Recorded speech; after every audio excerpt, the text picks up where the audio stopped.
Solvent Limited has two divisions, each of which makes a different product. The budgeted data of for the next year is as under. दो product हैं, एक product ए है, एक product B है. Cell हमें given है 200 और 150 million की. Direct material, direct labour, factory overhead. इस बात का ख्याल रखना है कि यहां पर इसमें इशू आ सकता है आपको कि ये जो फैक्ट्री ओवरहेड हैं ये फिक्स्ड हैं, वेरिएबल हैं या टोटल हैं. इस बात का आपने ख्याल रखना है. तो जब लिखा होगा ना ओवरहेड या फैक्ट्री ओवरहेड या मैन्युफैक्चरिंग ओवरहेड, इसका मतलब है ये टोटल है. इसमें इनडायरेक्ट भी है, सॉरी, इसमें वेरिएबल भी है और फिक्स्ड भी है. फिर उसके बाद लिखा हुआ है प्राइस पर यूनिट, यानी एक यूनिट की प्राइस 20 रुपए एक है और 25 रुपए एक है. Detail of the factory overhead. अब उसने फैक्ट्री ओवरहेड की डिटेल बता रहा है. कहता है the product A is stored in a rented warehouse whose rent is 0.25 million per month. लो जनाब, ये फिक्स्ड है या वेरिएबल है? फिक्स्ड. कहता है जो फैक्ट्री ओवरहेड के अंदर ये अमाउंट फिक्स्ड है ए के अंदर. Product B is required to store under specialised condition. It is stored in the third party warehouse and the company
हाँ जी, माजरत। चलें जी। तो उसके बाद वो कहते हैं it store the third party warehouse and the company has to pay rent on the basis of space utilised. Space utilise का मतलब है जितने ज्यादा यूनिट रखेंगे उतना ज्यादा रेंट देना पड़ेगा, जितने कम स्पेस लेंगे उतना कम रेंट देना पड़ेगा। इसका मतलब है ये वेरिएबल है क्योंकि स्पेस पे डिपेंड कर रहा है, यूनिट पे डिपेंड कर रहा है। फिर वो कहते हैं indirect labour has been budgeted 20% of direct labour. कहता है जो इनडायरेक्ट लेबर है, इनडायरेक्ट लेबर आपको पता है ये एफओएच होते हैं। इनडायरेक्ट लेबर हमारे फैक्ट्री ओवरहेड होते हैं, मैन्युफैक्चरिंग ओवरहेड। कहते हैं has been budgeted 20% of the direct labour hour, 70% of the indirect labour hour are fixed लॉज ना। यहां से भी आपको एक फिक्स्ड मिल गया। फिर वो कहते हैं depreciation of the assets pertaining to the product A and B. आपको पता है जो एसेट्स की डेप्रिसिएशन होती है, जो मशीन की डेप्रिसिएशन होती है, वो भी फैक्ट्री ओवरहेड होते हैं। वो कहता है 0.6 मिलियन जो है वो है ए की और 0.2 मिलियन, 6 मिलियन है ए की और 2 मिलियन है बी की। 80% of the cost of electricity and fuel varies in accordance with the production. 80% variable. And the total cost has been budgeted 4 million. Basically उसने हमें सारी इंफॉर्मेशन बता दी कि फिक्स्ड और वेरिएबल अलग अलग करने के, कि आप फिक्स कितना करते हो और वेरिएबल इसमें कितने हैं वो आप सेपरेट कर लोगे। और आगे वो कहते हैं all other overhead are fixed. तो हम ऐसा करते हैं, इनमें से जो वेरिएबल है वो फाइंड करके टोटल एफओएच में से माइनस कर देते हैं, बाकी जो बचेंगे वो सारे के सारे वेरिएबल सॉरी फिक्स्ड हो गए। क्योंकि उसने कहा है कि जो फिक्स्ड है उनको छोड़ दो, यहां पर जो फिक्स लिखे हुए हैं उनको छोड़ दो। आप ऐसा कर लो कि वेरिएबल जो गिवन है जिसके बारे में उसने बताया हुआ है वो वेरिएबल फाइंड करके वो माइनस कर देते हैं, तो बाकी हमारे पास सारे के सारे फिक्स्ड बचे। वो कहता क्या, compute the break even sales. उसने हमें ये नहीं कहा कि break even sale in unit या break even sales in amount. That ratio of the quantity sold would remain the same and has been budgeted above. अच्छा, ये तो आपको आइडिया है कि ये एक तरह का मल्टीपल प्रोडक्ट ब्रेक इवन है। मल्टीपल प्रोडक्ट का ब्रेक इवन आपको याद होगा कि हम सेपरेट नहीं फाइंड करते, कंबाइन फाइंड करके फिर इसको on the basis of revenue या on the basis of unit distribute कर देते हैं। तो हमें कंबाइन चाहिए पहले, तो हमें ब्रेक इवन सेल्स का फार्मूला आपको पता ही है कि हमें क्या क्या चाहिए होता है। ब्रेक इवन सेल्स अगर आपको यूनिट फॉर्म में चाहिए तो उसका फार्मूला क्या होता है, fixed cost divided by contribution per unit. यही फार्मूला है ना। और अगर आपको अमाउंट फॉर्म में चाहिए तो fixed cost divided by CS ratio, contribution margin. CS ratio को क्या बोलते हैं, कंट्रीब्यूशन मार्जिन या contribution over sales. Got it. और ये भी आपको पता है सबको कि मेरे भाई कि कंट्रीब्यूशन ब्रेक इवन के अंदर बेसिकली क्या होता है, sale minus variable cost is equal to the contribution.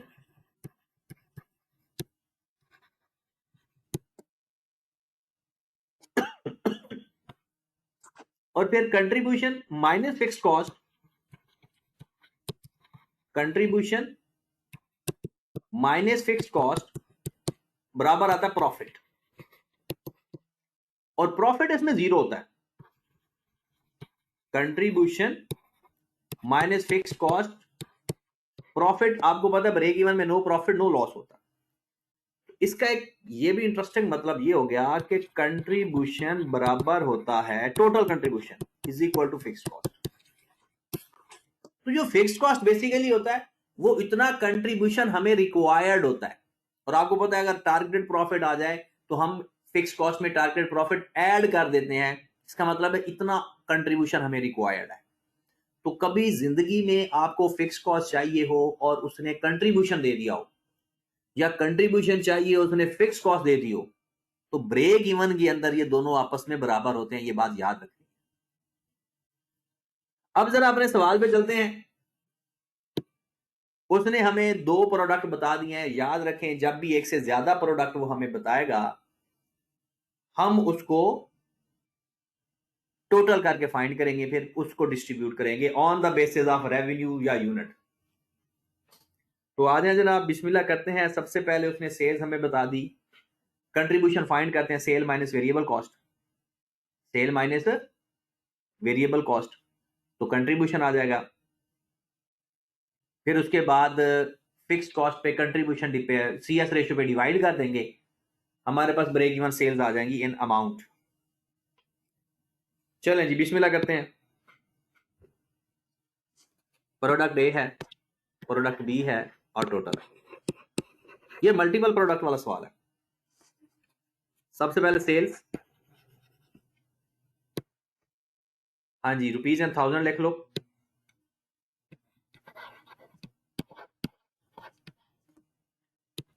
Sales हमारे पास है 200,000 और 150,000।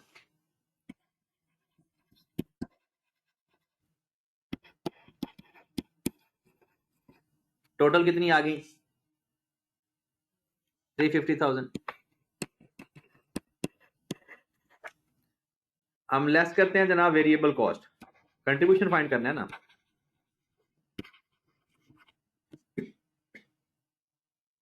Variable cost, direct material, direct labour तो सीधा सीधा वेरिएबल है ना।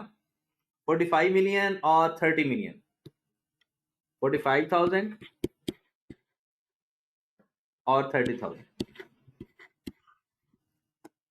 ये कितना आ जाएगा जनाब? टोटल करके बता दें, 75,000।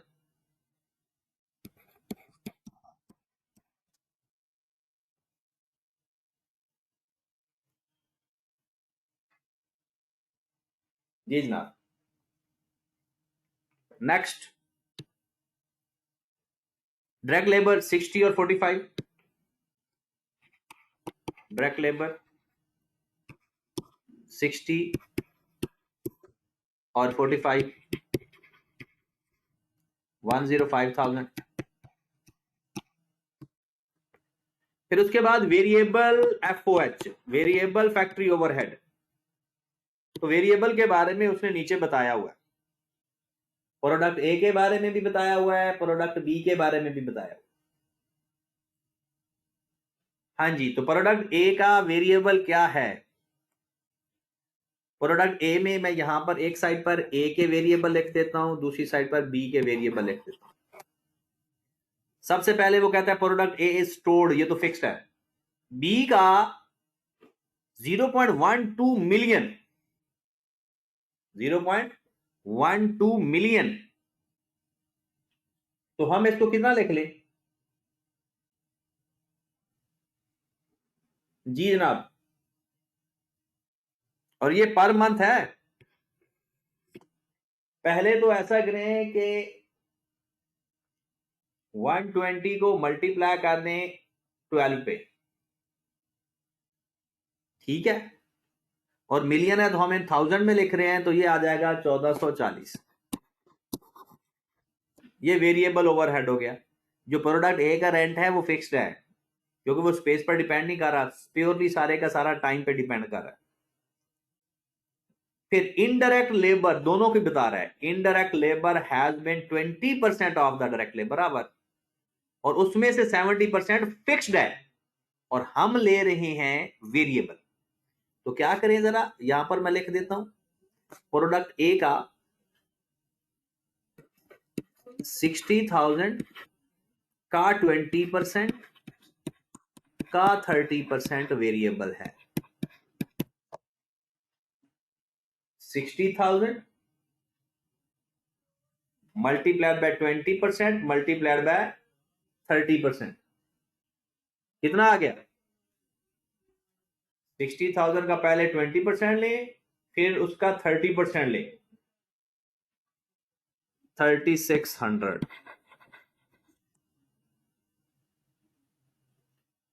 और बिल्कुल बी का भी ऐसा करें, बी का भी ऐसा करें 45,000 का 20% का 30%, 2700। उसके बाद डेप्रिसिएशन, ये तो फिक्स होती है, इसको छोड़ दें, क्योंकि हम क्या करने जा रहे हैं, हम वेरिएबल खत्म, उसमें से टोटल एफ में से वेरिएबल खत्म कर देंगे, बाकी उसने खुद ही का सारे का सारा फिक्स्ड है।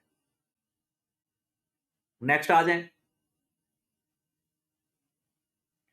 वो कहते हैं कि जनाब डेप्रिसिएशन तो सारी फिक्स होगी, छोड़ दे इसको। 80% of the cost of electricity and fuel in accordance with the production, का मतलब है 80% इसमें से वेरिएबल है और बाकी का सारा फिक्स्ड है।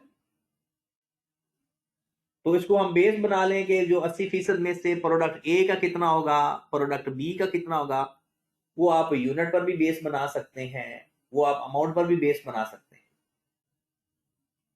तो यूनिट पर ज्यादा बेस्ट होगा, क्योंकि वो कहता है जी प्रोडक्शन के साथ वेरी करता है।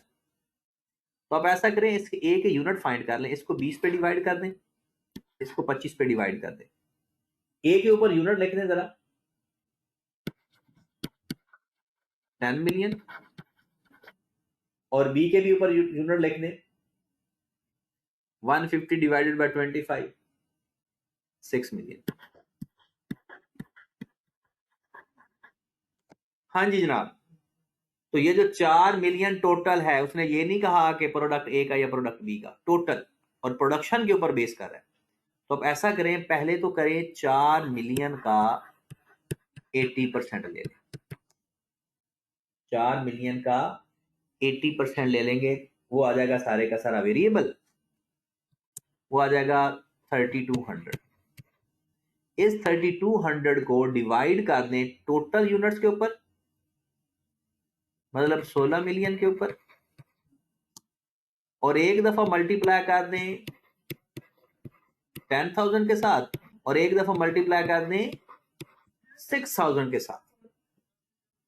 तो इनके वेरिएबल एक्सपेंसेस आपके पास आ जाएंगे। करो जरा, 3200 डिवाइडेड बाय 1600 मल्टीप्लाइड बाय 10,000।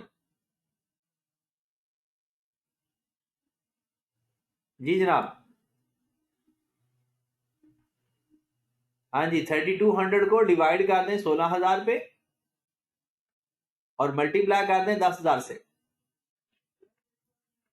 कितनी वैल्यू आ गई, 2000। तो ए के एक्सपेंस आ गया 2000 और बी के आ गया बाकी के 1200। लो जनाब, ये हैं बी के वेरिएबल और ये हैं ए के वेरिएबल। Got it. तो 2000 और 3600 प्लस करें 5600, और 2700, 1440 और 1200 को प्लस करें,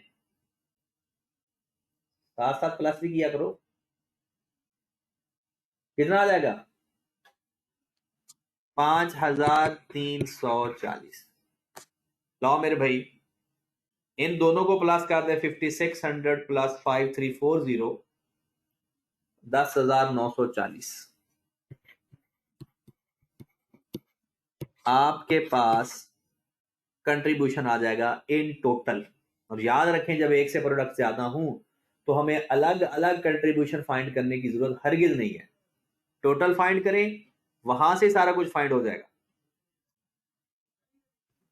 तो बताएं जनाब जल्दी से, कितना हमारा कंट्रीब्यूशन आ जाएगा, सेल में से ये वेरिएबल कॉस्ट माइनस करें, कंट्रीब्यूशन आ जाएगा 350,000 माइनस 75,000 माइनस 105,000 माइनस, हाँ जी कितना आ गया, 159,060। ये कंट्रीब्यूशन हमारे पास आया इन टोटल, पर यूनिट नहीं है, इन टोटल। अगर आप इसकी सीएस रेशियो बनाओ, सीएस रेशियो पता है कैसे बनती है? Contribution divide by cell.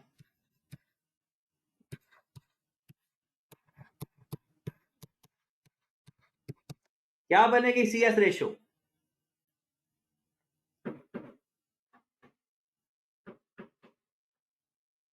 $45.45%।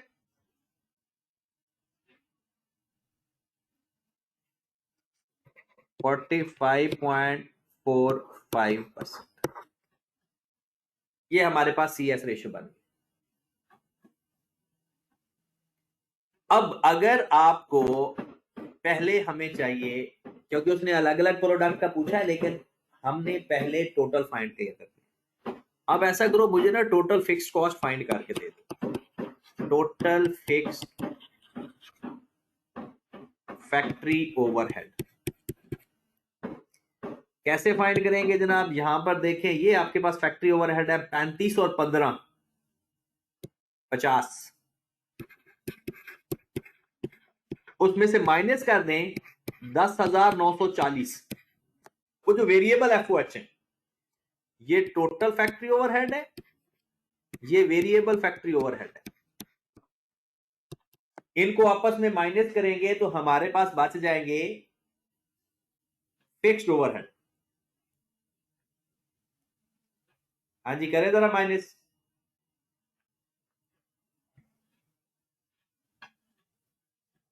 $39,060। लाओ मेरे भाई, अब आप सब कुछ फाइंड कर सकते हो। सबसे पहले हमने फाइंड करनी है जनाब ब्रेक इवन सेल्स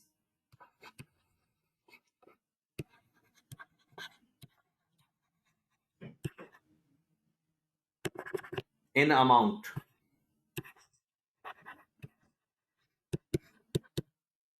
तो क्या आ जाएगा? Fixed cost divided by CS ratio.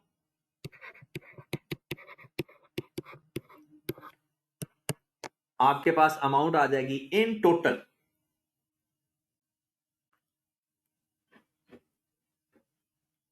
कितनी अमाउंट आ गई?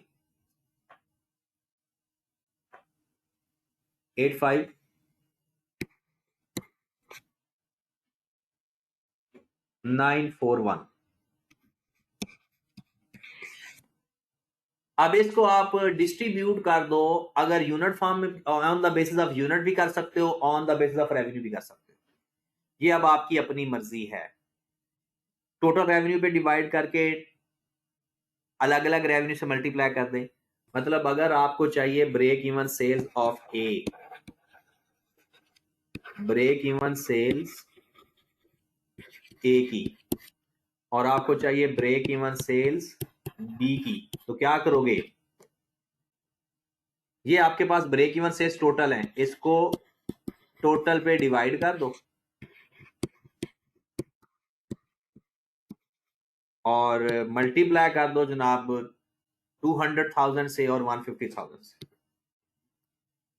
200,000 से मल्टीप्लाई करोगे तो एक ही आ जाएगी। फिर 85,941 डिवाइडेड बाय 350,000 मल्टीप्लाइड बाय 150,000। लो जनाब, ये आपकी दोनों की अलग अलग सेल्स आ जाएगी। पॉइंट के राउंड ऑफ की वजह से थोड़ा बहुत फर्क आ सकता है, वरना आपका यही आंसर होगा। अब on the basis of unit भी कर सकते थे, on the basis of amount भी कर सकते थे, ये आपकी अपनी मर्जी, क्योंकि उसने स्पेसिफाई नहीं किया। उसने सिर्फ ये कहा कि ब्रेक इवन सेल्स फाइंड करके दें, बस। Got it? ये आपका आंसर आ गया। तो अगर इसमें कोई सवाल है तो पूछे, वरना अगले सवाल पे चलते। इसमें कोई सवाल है तो पूछें, वरना अगले सवाल पे चलते। ओके है जी, चलें जरा फिर नेक्स्ट पेपर निकालें। स्प्रिंग 2010 में ब्रेक इवन का कोई सवाल नहीं है। अब ऑटम 2010 निकालें। Item 2010 question number 3। अच्छा सवाल है ये। Item 2010 question number 3।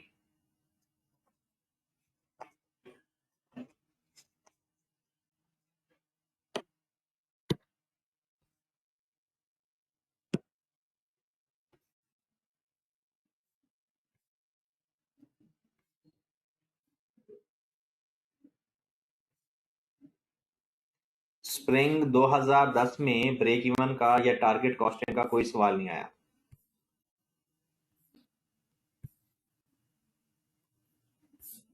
आइटम 23 का क्वेश्चन नंबर 3 एक अच्छा सवाल है, 10 नंबर का पेपर में आया हुआ है।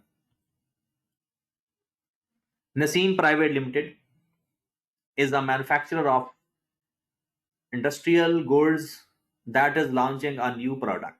The production will be carried out using existing facilities. However, the capacity of the machine would have to be increased at a cost of rupees 3 million. वो कहता है कि जनाब how the capacity of the machine increase करनी है किसके ऊपर, अगर उसकी कॉस्ट 3 मिलियन लगाएंगे तो। इसका मतलब है आपको नया प्रोजेक्ट लगाना है ना, नया प्रोजेक्ट करना है, आपको मशीन के ऊपर 3 मिलियन का खर्चा करना पड़ेगा। ओके होगी बात। The budgeted cost per unit imported material 1.3 kg eight the rate of 750 पर केजी और local material 0.5 kg eight the rate of 150 पर केजी। मतलब ये कि आपको 1.8 kg टोटल चाहिए, 1.3 इंपोर्टेड मटेरियल चाहिए और 0.5 लोकल मटेरियल चाहिए। कीमत उनकी डिफरेंट है। फिर उसके बाद वो कहता है कि जनाब लेबर 2 घंटे चाहिए eight the rate of 300 per hour, यानी एक यूनिट को बनाने के लिए 2 घंटे चाहिए, और वेरिएबल ओवरहेड 200 पर लेबर आवर। और आपको पता है इसके भी जो नंबर ऑफ आवर्स होंगे वो 2 आवर्स ही होंगे, क्योंकि जो डायरेक्ट लेबर आवर होता है जिसके ऊपर वो बेस करता है टाइम उसका भी वही होता है। Selling and admin cost variable 359। Other relevant information देख लें। कहता है net weight of the each unit of the finish product will be 1.6 kg। लो जनाब, आपने 1.8 kg लगाया, 1.6 kg बन के आपके पास आ गया, 0.2 kg का लॉस हो गया। यानी आपका टोटल इनपुट कितना था 1.8 kg, 1.3 इंपोर्टेड और 0.5 लोकल, तो टोटल कितना हो गया 1.8, लेकिन आउटपुट कितनी आ रही है 1.6। कहते हैं during production 5% of the material will be evaporated of the input. कहते हैं 5% इवेपोरेशन है, नॉर्मल लॉस है। इसका मतलब इसमें से नॉर्मल लॉस कितना है, नॉर्मल लॉस 1.8 का 5%, 1.8 का 5%, वो कितना आएगा जनाब 1.8 का 0.09। ये नॉर्मल लॉस है, और नॉर्मल लॉस की जो कॉस्ट है वो हमेशा आपको, आप तो प्रोसेस अकाउंट पढ़ा हुआ है आप लोगों ने, वो एडजस्ट हो जाती है अगेंस्ट प्रोडक्शन। उसको हमने उसकी कॉस्ट को प्लस माइनस नहीं करना होता। हाँ, उसकी अगर कुछ स्क्रैप वैल्यू मिल जाए तो माइनस कर देते हैं। द रिमेनिंग वेस्ट, कहता है जो बाकी की वेस्ट है, बाकी की कितनी वेस्ट बच गई 0.2 माइनस 0.09, 0.11 kg। कहता है उसको आपने 80 रुपए पर केजी के हिसाब से सेल आउट कर दोगे। तो ये जो आपका एबनॉर्मल लॉस है उससे जो आपको पैसा रिकवर हो सकता है वो है 0.11 मल्टीप्लाइड बाय 8.8। ये आपकी कॉस्ट नहीं है, ये आपको डिस्पोजल से पैसा मिल रहा है, फायदा है आपका। ये सारी कहानी समझ लगी। 1.8 kg इनपुट था, 1.3 और 0.5 ये वाला, इसके बदले 1.6 kg आउटपुट मिला। 0.2 टोटल लॉस है, जिसमें से उसने खुद कहा है कि 5% जो है वो इवेपोरेशन है, वो नॉर्मल लॉस हो गया। बाकी का वो कहता है जितना भी है वो 80 रुपए पर केजी के हिसाब से हमारा डिस्पोज हो जाएगा। Got it? चलिए ये हमारी कॉस्ट कम कर देता है ना, जो अगर हमें कुछ पैसे रिकवर हो जाए। आगे वो कहता है cost of existing plant is 10 million, existing plant, और the rate of depreciation 10% per annum. Existing plant का मतलब है ये पहले से खरीदा हुआ है। जो प्लांट पहले से खरीदा होता है वो हमारा रेलिवेंट नहीं होता, उसकी कॉस्ट हमारे लिए रेलिवेंट नहीं होती। ठीक होगी बात। नेक्स्ट, जो ये 3 मिलियन है ना, ये आएगा 3 मिलियन का 10% हमारा रेलिवेंट होगा, लेकिन जो एग्जिस्टिंग प्लांट है वो हमारा रेलिवेंट नहीं होगा। आगे चलते हैं। कहता है admin and other fixed overhead amounted to ₹150 per month as a result of introduction of the new facility. These will increase to 170,000। Increase to 170 का मतलब क्या है, 120,000 बढ़ गया। 150 पहले था, 170 हो गया, तो नई प्रोडक्शन की वजह से 20,000 बढ़ गया, और वो भी पर मंथ। तो अगर 12 महीनों का लें तो 20,000 मल्टीप्लाइड बाय 12, वो 240,000 आ जाएगा। ओके होगी बात। नेक्स्ट वो कहता है the company fixed it's selling price at a variable cost. ये बड़ी इंपॉर्टेंट बात है, अक्सर स्टूडेंट समझ लेते हैं इसको सीपीएस। कहता है वेरिएबल कॉस्ट प्लस 25% कंपनी की सेल प्राइस होगी। मतलब जितनी भी वेरिएबल कॉस्ट होगी उसका 25% ऐड कर दोगे, उसकी सेल प्राइस बन जाएगी, टोटल कॉस्ट नहीं। Applicable tax rate is 35%। ये टैक्स रेट का भी मैं आपको थोड़ा सा इंट्रोडक्शन दे देता हूं। कहता है compute the sales quantity and value required to achieve the targeted increase of ₹4.5 million after tax. इसका मतलब है आपने सिर्फ 4.5 मिलियन नहीं कमाना, आफ्टर टैक्स कितने चाहिए, आपको टैक्स भी कमाना है, टैक्स भी इसके अंदर आपने ऐड करना है। तो बेसिकली आपका टारगेट प्रॉफिट जो है वो 4.5 मिलियन नेट ऑफ 25%, 35% है। तो ये 65 है और आपको चाहिए 100%, यानी आफ्टर टैक्स अमाउंट है ना, तो इसका मतलब है ये अमाउंट कितने परसेंट हुई, 65। और आपको कितनी अमाउंट चाहिए टोटल, तो आपने कितने पैसे कमाने हैं, जो भी अमाउंट आ रही है वो मिलियन में है, 6923,077 मिलियन में है। ये हमारा टारगेट प्रॉफिट है बेसिकली, मतलब फिक्स्ड कॉस्ट प्लस दिस, ये हमने कमाना है, ये हमारा टोटल रिक्वायर्ड कंट्रीब्यूशन है। क्योंकि आपको पता है ना फिक्स्ड कॉस्ट कंट्रीब्यूशन के बराबर होता है, और आपने कुछ एक्स्ट्रा प्रॉफिट भी अब कमाना है, जीरो प्रॉफिट नहीं कमाना। तो fixed cost plus target profit को रिक्वायर्ड कंट्रीब्यूशन भी कह सकते हो, और वही फिक्स्ड कॉस्ट की जगह इस्तेमाल होगी। लो जनाब, सबसे पहले तो आप सादा सी बात है कि इसमें सेल प्राइस फाइंड करने के लिए आपको वेरिएबल कॉस्ट का होना जरूरी है, क्योंकि ये 5वां पॉइंट उसके लिए बहुत जरूरी है। तो पहले वेरिएबल कॉस्ट फाइंड कर लेते हैं।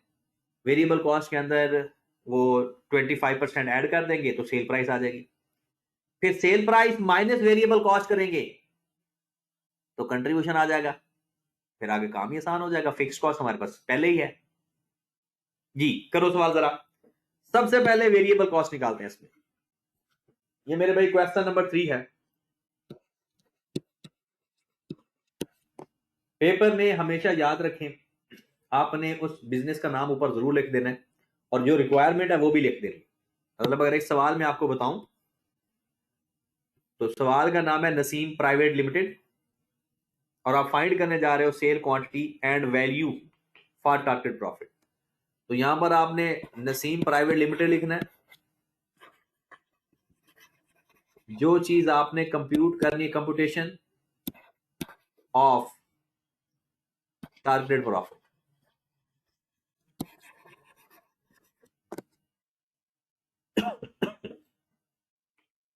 आपको यूनिट भी चाहिए और वैल्यू भी चाहिए। तो सबसे पहले हम वेरिएबल कॉस्ट फाइंड कर लेते हैं, क्योंकि इसमें वेरिएबल कॉस्ट पहले इंपॉर्टेंट है। हेडिंग देकर सारी चीजें फाइंड किया करो। हाँ जी, एक इंपोर्टेड रॉ मटेरियल है, इंपोर्टेड रॉ मटेरियल 1.3 kg लगता है और 1 kg की कीमत 750 है। कितना आ गया? 975। फिर लोकल में रॉ मटेरियल, अपने सामने सवाल रखिएगा प्लीज। ½ kg लगता है और 1 kg की कीमत 150 रुपए है, 75। वो जो आपकी डिस्पोजल कॉस्ट से रिकवरी है, डिस्पोजल कॉस्ट से जो रिकवरी है, ये जो आपकी फाइंड किया यहां पर एंड पे,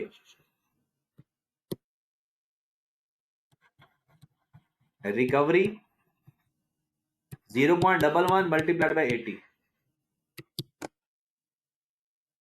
8.8 फाइंड हुआ था। ये हमारी बेसिकली नेट मटेरियल कॉस्ट लगी है, नेट मटेरियल कॉस्ट। ये बात समझ लग गई है? आगे चलते हैं, फिर लेबर पे चलते हैं।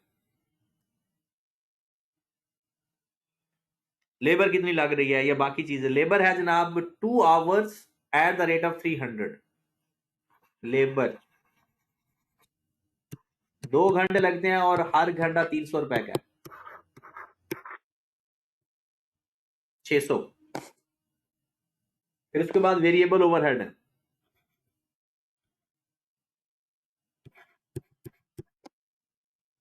वेरिएबल ओवरहेड 2 घंटे है लेकिन रेट उसका क्या है? 200।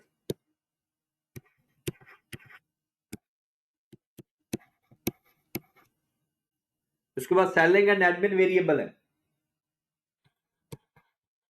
Selling and admin variable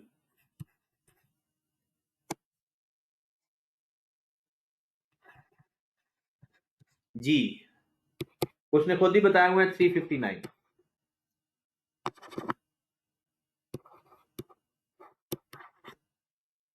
and पे। तो वेरिएबल एक्सपेंस सारे हमने लिख लिए, तो बताया वेरिएबल एक्सपेंस टोटल कितने आ गए, वेरिएबल कॉस्ट टोटल कितनी आ गई, करो जरा plus. 975 plus 75 minus 8.8 plus 600 plus 400 plus 359, 2400.2। अब उसने सवाल के अंदर कहा है कि वेरिएबल कॉस्ट का 25% प्लस 25% सेल है।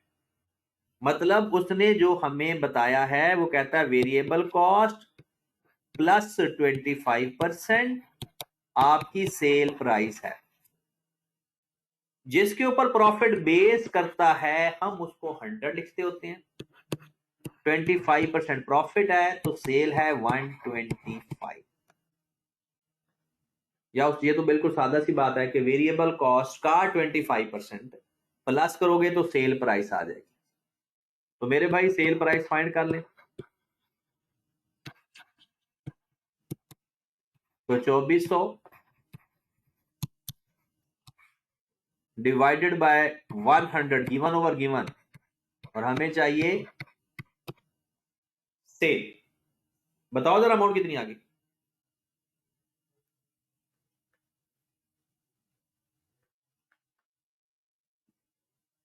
हाँ जी जनाब, 3000.25। कंट्रीब्यूशन भी यहां पर लिख लेते हैं।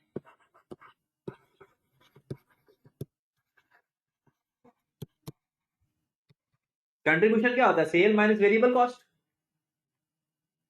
Sale minus variable cost. तो करें जरा माइनस,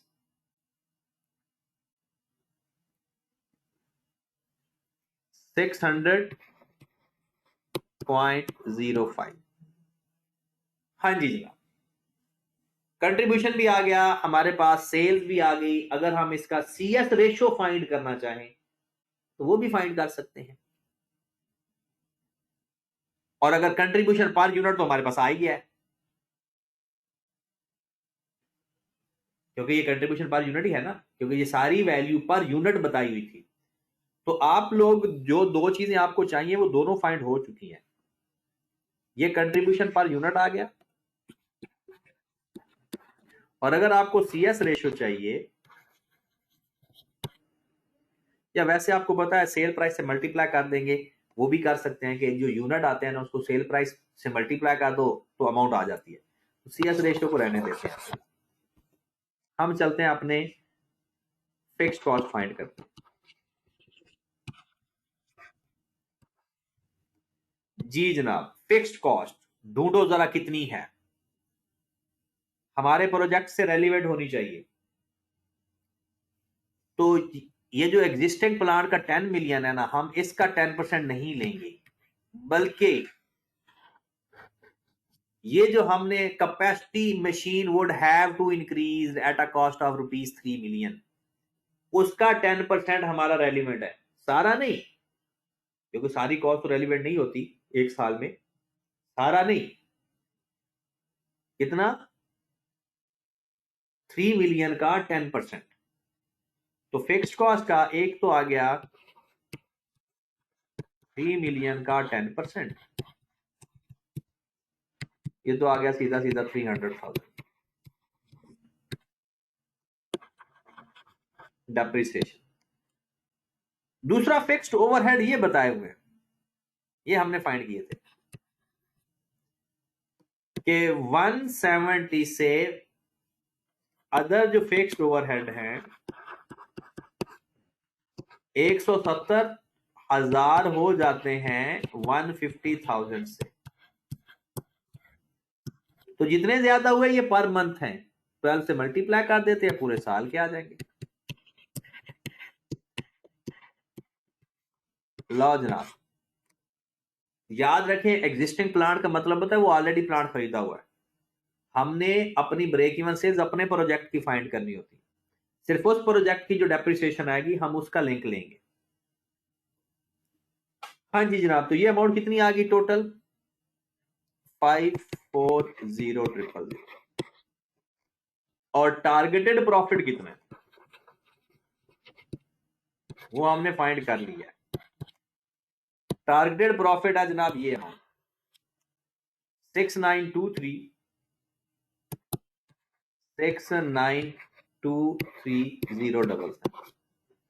सवाल आपका हो गया। पहले हम कहते हैं जी ब्रेक इवन दोनों हुई, टारगेटेड हो गया,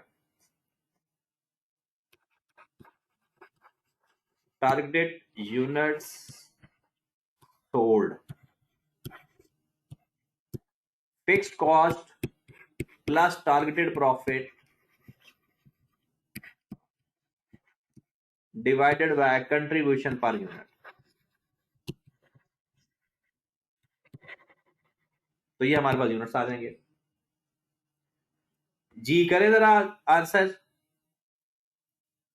540,000 plus 6923,077 divided by contribution per unit कितना है 600.05। ये हमारे पास अमाउंट आ जाएगी। जी बताइएगा कितने यूनिट्स आ गए,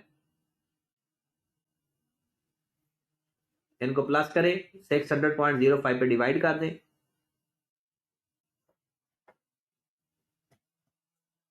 कितना 12,437। ये यूनिट है। और अगर आपको अमाउंट चाहिए या तो सीएस रेशियो में डिवाइड कर दो, targeted sales 12,437 multiplied by selling price per unit हमने कितनी निकाली थी 3000.25, इनको आपस में मल्टीप्लाई कर देंगे तो हमारे पास टारगेटेड सेल्स इन अमाउंट भी आ जाए। जी जनाब, इस सवाल में कोई बात पूछनी हो तो पूछें।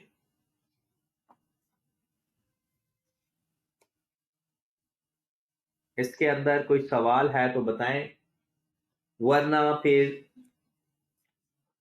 स्प्रिंग 2011 पे चले। आज का टारगेट हमारा है 2012 साल तक। सर जी जी। सर इसमें लास्ट पे जो लाइन लिखी है, मैनेजमेंट एस्टिमेट द 20% फैसिलिटीज, उसका क्या मतलब है?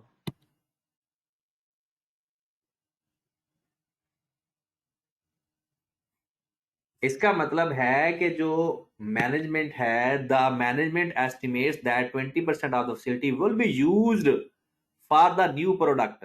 वो कहता है जी मैनेजमेंट जो जितनी भी फैसिलिटीज इस्तेमाल करती है नई प्रोडक्ट के लिए 20% इस्तेमाल करती है।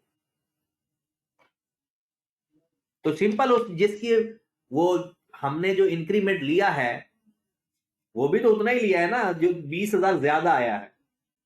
हमने सारा तो नहीं लिया, उसका जो कंट्रीब्यूशन आ रहा था, सॉरी जो फिक्स कॉस्ट उसकी आ रही थी, हमने कंप्लीट तो नहीं ली।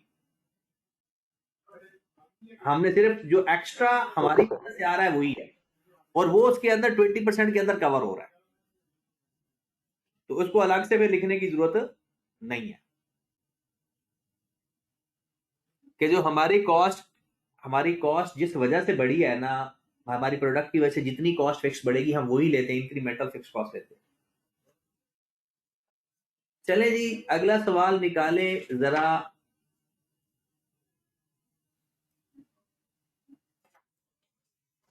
स्प्रिंग 21 का question number 4। Spring 21 question number 4।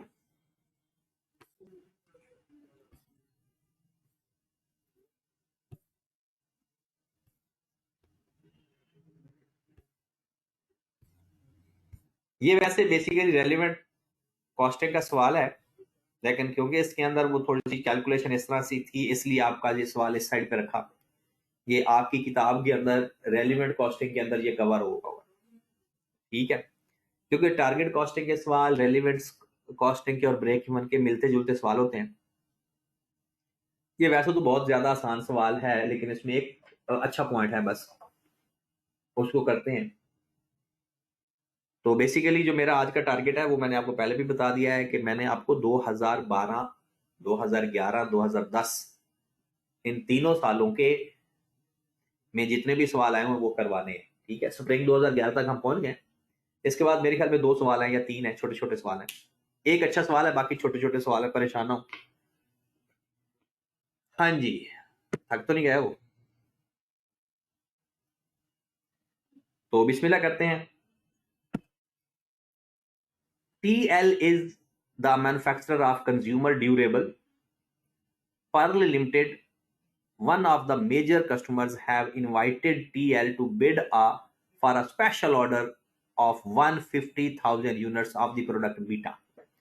कहता जनाब बीटा प्रोडक्ट बनवानी है, और उन्होंने कहा जनाब इसके ऊपर हमें बिड प्राइस दो कि कितने में हमें बेचोगे एक यूनिट। 1,50,000 यूनिट उन्हें चाहिए। वो कहता जनाब बताओ 1,50,000 के ऊपर आप हमें क्या प्राइस ऑफर करोगे। अब जाहिर सी बात है, हम पहले इसकी सारी कॉस्ट फाइंड करेंगे, फिर उसके अंदर अपना मार्जिन ऐड कर देंगे और उन्हें प्राइस ऑफर कर देंगे। तो जनाब पहला पॉइंट है, each unit of beta require 0.5 kg of material C. कहता है एक यूनिट बनाने के लिए ना 0.5 kg चाहिए मटेरियल सी का। This material is produced internally in batches 25,000 kg each at a variable cost 200 per kg. The setup cost per batch is 80,000। कहता हर बैच की जो सेटअप कॉस्ट हमें लगानी पड़ेगी ना वो 80,000 है। ओके, और हमें 200 रुपए पर केजी के हिसाब से, और हर केजी हमारा में यानी हर बैच में कितने केजी बन जाते हैं? 25,000। कहता है material C could be sold in the market at a price of ₹225 per KG. TL has the capacity to produce 100,000 kg of material C। कहता है जी वो मटेरियल सी 200 रुपए केजी उसको पड़ता है, 225 केजी का वो बाहर मार्केट में बेचता है, ठीक है। However, the current demand for the material C in the market is 75,000. कहता है 1 लाख वो बनाता है जिसकी मार्केट में डिमांड 75,000 की। इसका मतलब है 25,000 केजी हमारे लिए बच सकता है।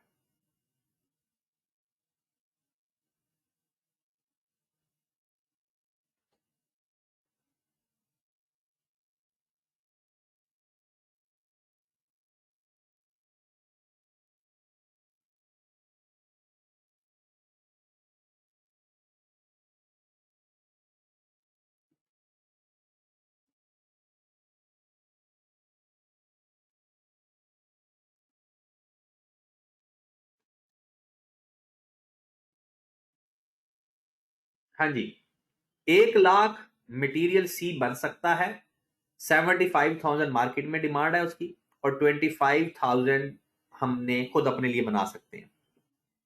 कहता है हमें कितना चाहिए बेसिकली, और एक बैच में 80,000, एक बैच की सेटअप कॉस्ट 80,000 है। इसका मतलब है एक बैच तो हमारे लिए बनेगा पूरे का पूरा, वो बन सकता है। अगली बात, हमें टोटल कितने केजी रिक्वायर्ड है। इसके लिए आपको पहले ये सेकंड लास्ट पॉइंट भी पढ़ना पड़ेगा। The normal loss is estimated to be 4% of the input quantity and is determined at the time of inspection, which is carried out when the unit is 60% complete. Material is added to the process at the beginning while labor and overhead evenly distributed over the process. ये तो वही process account वाला काम हो गया ना। इसका मतलब ये हुआ कि हमें मटेरियल की मैं वर्किंग करने लगा हूं, 150,000 केजी बनाने हैं और एक केजी के लिए 0.5, एक यूनिट बनाने के लिए 0.5 केजी चाहिए। इसका मतलब ये हुआ हमें 75,000 केजी रिक्वायर्ड है, लेकिन उसमें से 4% तो जाया भी होना है। 4% जाया होना है। इसका मतलब है कि ये जो अमाउंट है ये 4% जाया होने के बाद हमें चाहिए, नेट अमाउंट इतनी चाहिए, लेकिन हमें खरीदनी कितनी पड़ेगी, पूरी 100%। यानी 0.5 केजी आपको चाहिए 150,000 के लिए, 75,000 आपको रिक्वायर्ड है, और 75,000 को डिवाइड कर दे 96 पे और मल्टीप्लाई कर दे 100 से, तो आपको बेसिकली इतने केजी खरीदने पड़ेंगे। 78,125 केजी खरीदेंगे, 4% जाया हो जाएंगे, बाकी बच जाएंगे जो हमें चाहिए 75,000। Got it. अब इस 78,000 में अब देखिए, कुछ स्टूडेंट कुछ समझ लेते हैं कि शायद 25,000 केजी हमारे पास अवेलेबल इन स्टॉक है। अवेलेबल इन स्टॉक नहीं है, हम बना सकते हैं, और हमारी जो टोटल कैपेसिटी है वो 1 लाख है। इसका मतलब ये हुआ कि अगर हम 25,000 तो खुद बना लेंगे,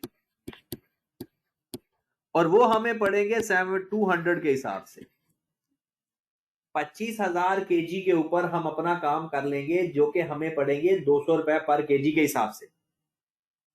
लेकिन अगर आप इसके अलावा भी देखना चाहते हैं, बाकी कितने बच गए, 25,000 इसमें से माइनस कर दें 53। अगर ये भी आपने खुद बनाने हैं ना, तो आपका कंट्रीब्यूशन लॉस होगा 225, क्योंकि जहरी सी बात है, जब अगर आपको 78,125 चाहिए, 25,000 तो आपका अलग से बन जाएगा, वो सेल आउट नहीं होगा। इसका मतलब है वो तो जितनी आपको कॉस्ट पड़ेगी वही कॉस्ट आपकी रेलिवेंट कॉस्ट हो जाएगी। लेकिन अगर आप 75,000, 75,000 आपकी मार्केट में डिमांड है, तो अगर वहां से अपना निकालेंगे तो वो तो आपका कंट्रीब्यूशन लॉस 225 होगा, और एक बैच तो आपका लग रहा है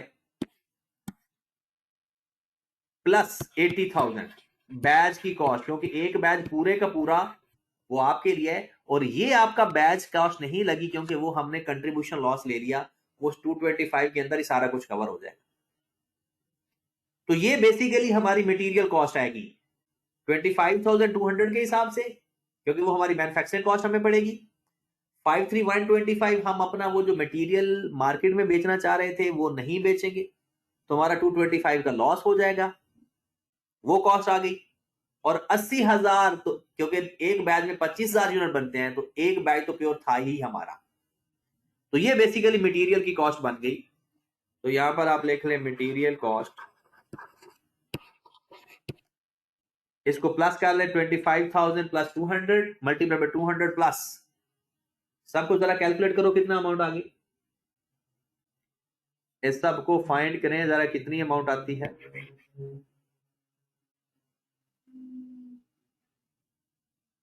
राउंड ऑफ करके बता दें 17033 125। तो ये हमारी मटेरियल कॉस्ट आ जाएगी 1703312। क्लियर होगी बात? ये मटेरियल आ गया, दोबारा सुन ले 25,000 केजी हमें 200 रुपए का ही पड़ेगा, हम बनाएंगे, अभी अवेलेबल इन स्टॉक नहीं है, याद रखें, अगर अवेलेबल इन स्टॉक होता तो फिर तो ये निल होता, अवेलेबल नहीं, बनाना है, 1 लाख यूनिट हम बना सकते हैं, ये 200 रुपए का खर्चा पड़ेगा हमें, वो तो सीधा सीधा हमारी रेलिवेंट कॉस्ट होगी।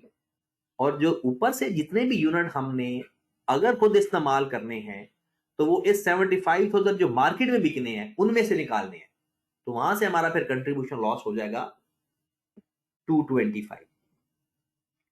और 80,000, ये 80,000 सिर्फ एक बैच का क्यों लगाया, क्योंकि हमें सिर्फ एक बैच, हमारे लिए सिर्फ एक बैच लगा है, बाकी तो हमने जो मार्केट में बेचना है उनमें से निकाला है। दूसरे नंबर पर आ जाए, labour. Every 100 units of the product beta required 150 labour our. कहता है हर 100 यूनिट बनाने के लिए आपको 150 लेबर आवर चाहिए। इसका मतलब है एक यूनिट बनाने के लिए 1.5, एक यूनिट को बनाने के लिए 1.5 आवर्स रिक्वायर्ड है। आगे चलते हैं, worker are paid at the rate of 90,000 per month, idle labour hours are paid 60% of normal rate. कहता है जो फारिग बैठे हैं ना, हम उनको 60% पे करते रहते हैं। इसका मतलब है जब हम इनको काम पे लगाएंगे तो फिर हम उसे 100% पे करेंगे।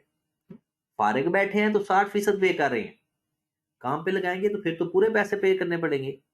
तो रेलिवेंट कितनी हुई, 40%, क्योंकि 60% तो काम ना भी करें तो पे कर रहे हैं, तो काम करवाएंगे तो एक्स्ट्रा कितने पे करने पड़ेंगे, 40% नॉर्मल रेट का। और वो कितने घंटे हैं आपके पास, 20,000 आवर्स।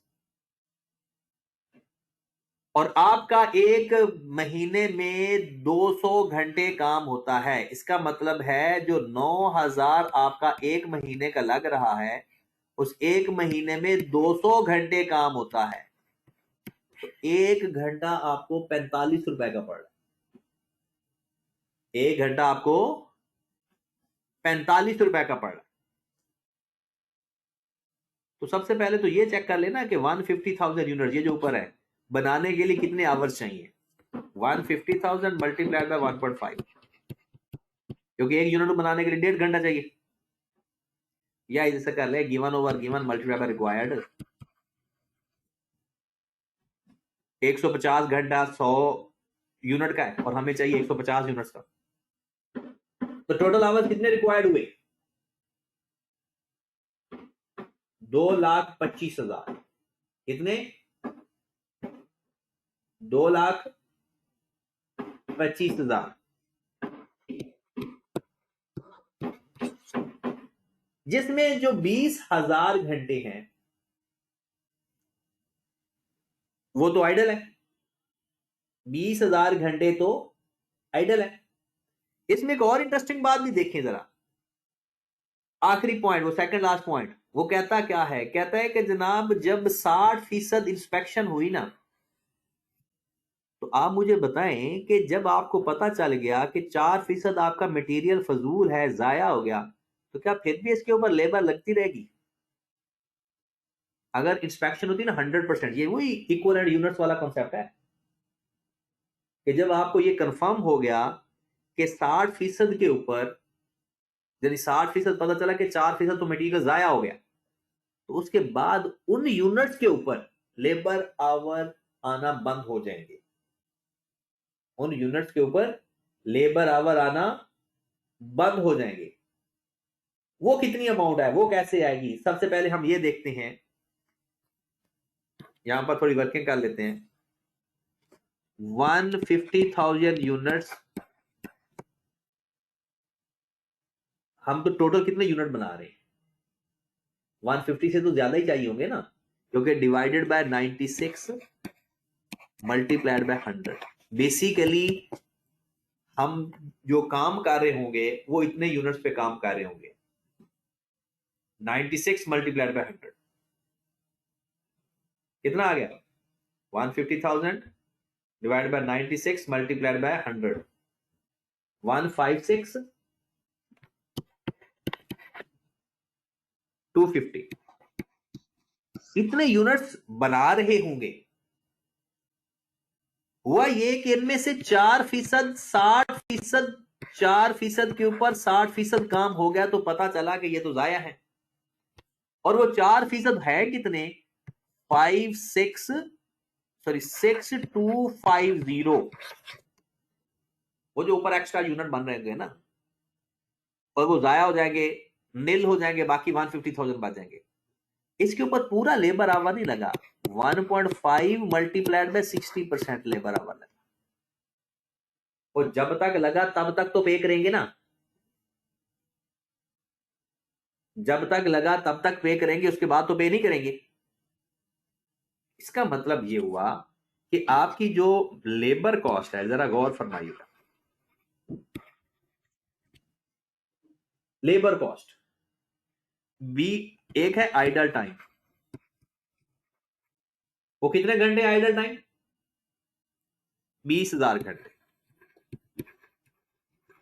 हम उनको 45 का 40% पे करेंगे। कितना पे करेंगे? 45 का 40%। फिर नॉर्मल 150 में से माइनस कर दे तो बाकी बच जाएगा 130। टोटल आवर्स कितने हमारे चाहिए थे? टोटल आवर्स ये, टोटल आवर्स हमें ये चाहिए 225,000। टोटल आवर्स हमें कितने चाहिए? वो 150 का 1.5, 150,000 का 1.5, 150 का 1.5, ये कितना आ गया? 225,000। इसमें से 20,000 तो हमने पे कर दिए आइडल के, बाकी कितने बच गए? 20,000 तो जो आइडल टाइम पड़ा था ना, उसका तो 40% पे करेंगे ना, पूरे तो नहीं पैसे पे करेंगे। 2,05,000, 205, तो 205,000 मल्टीप्लाइड बाय 45। जो मटेरियल जो वेस्ट हुआ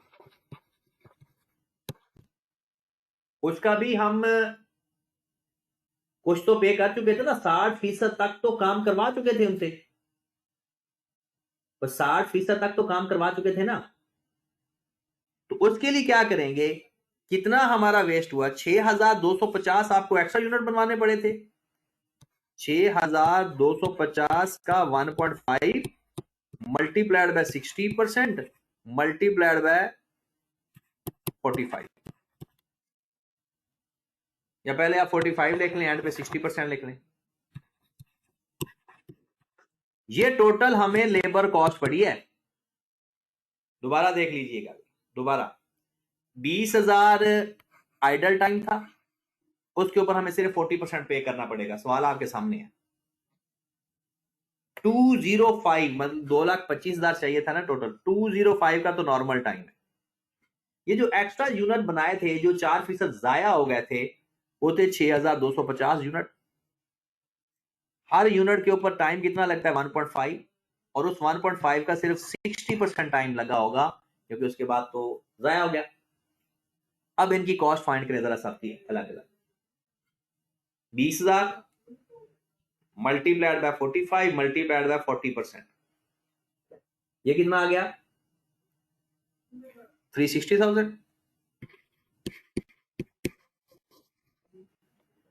फिर 205,000 मल्टीप्लाइड बाय 45 9,225।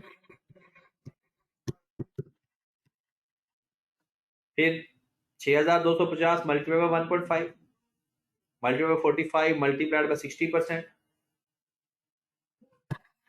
253,125।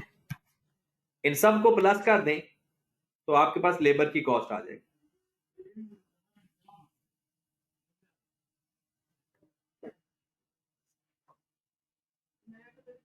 जी जनाब, 9838।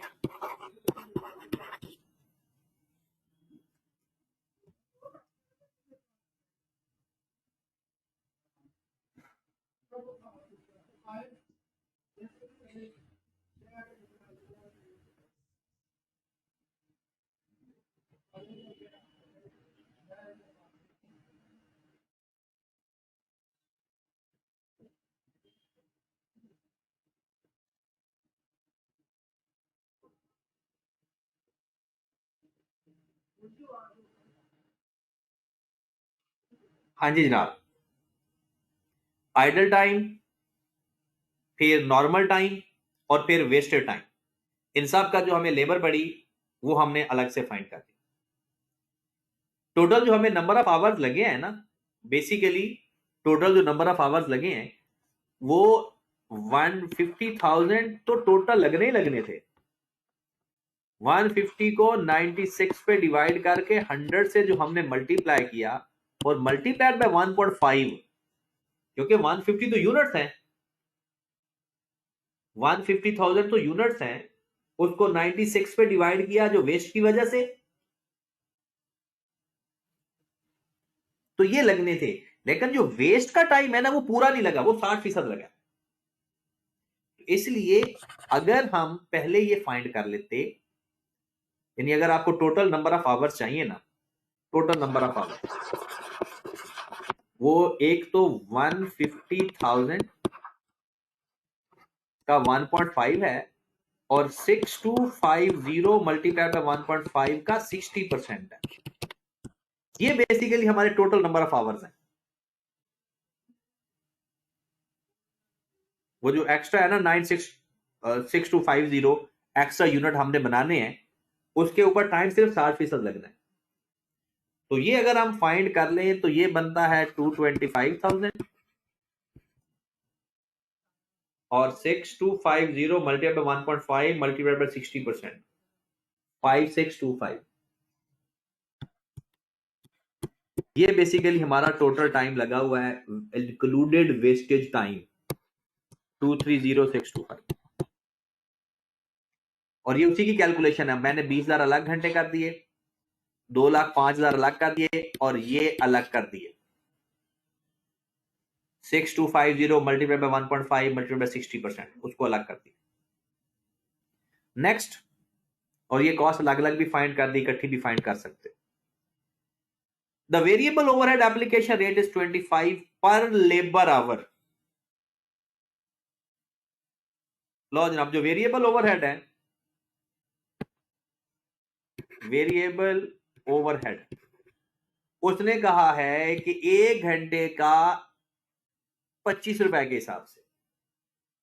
तो जनाब हमारे टोटल नंबर ऑफ आवर्स ये लगे हैं, इसमें नहीं, जो नंबर ऑफ आवर्स लगे हैं टोटल 230,625 मल्टीप्लाई बाय 25, मतलब जितने लेबर आवर लगे हैं इसमें तो आइडल वाला चक्कर नहीं है ना, क्योंकि ये तो वेरिएबल ओवरहेड है।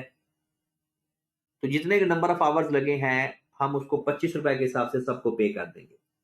तो करो जरा 230,625 मल्टीप्लाइड बाय 25, 5765 5765 625 लिखे, यहां पर आगे लिखे इसके नीचे 5765 625। चले जी, लास्ट जो इसमें एक अच्छा पॉइंट था, जरा वो गौर फरमाएं।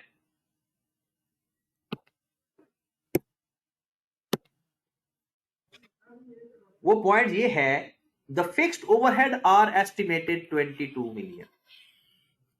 कहते हैं भाई साहब जो टोटल फिक्स्ड कॉस्ट है ना वो 22 मिलियन की है। It is estimated that the special overhead would occupy 30% of the total capacity. कहता है जो आपने नई प्रोडक्ट बना रहे हो ना, इस 22 मिलियन का फिक्स्ड ओवरहेड टोटल कॉस्ट है 22 मिलियन। कहता है इस 22 मिलियन का ना 30% नई प्रोडक्ट का है। पढ़े जरा, कहते हैं it is estimate the special order would occupy 30% of the total capacity.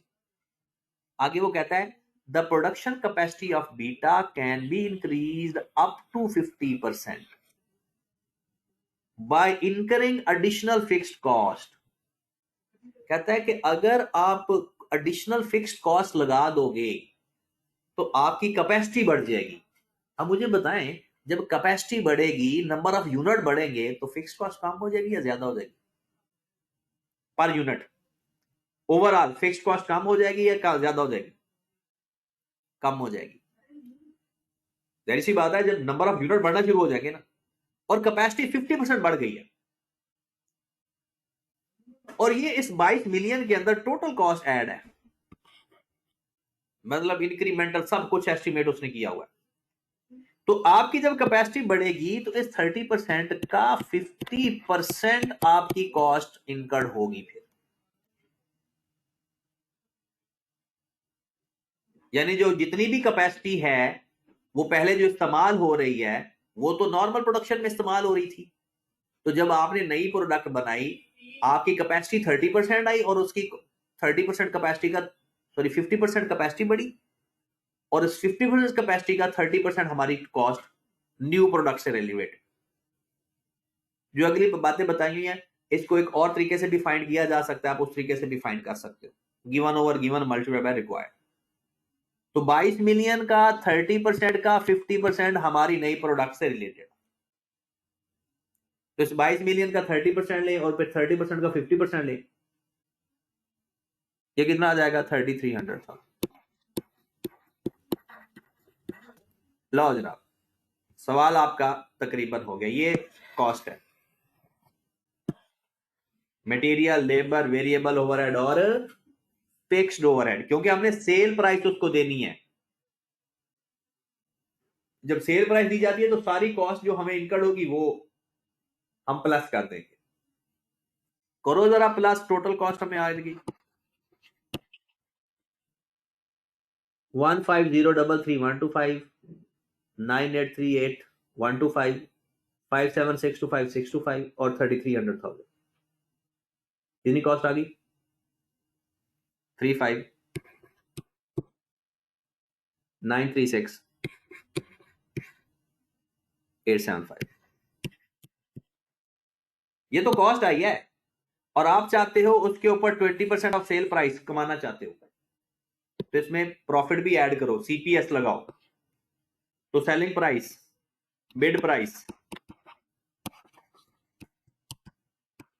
35936,875, ये कॉस्ट है, डिवाइडेड बाय 80 मल्टीप्लाइड बाय 100। और ये तो लगाना आता है ना CPS.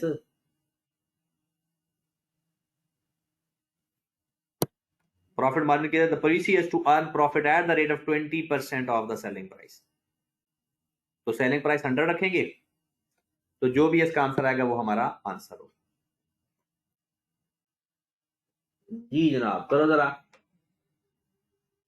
35936,875 divided by 80 multiplied by 100, हमारे पास कॉस्ट आ जाएगी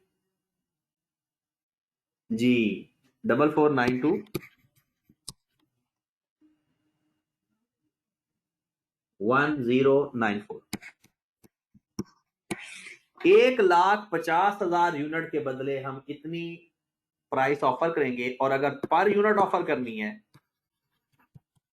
इसको डिवाइड कर दें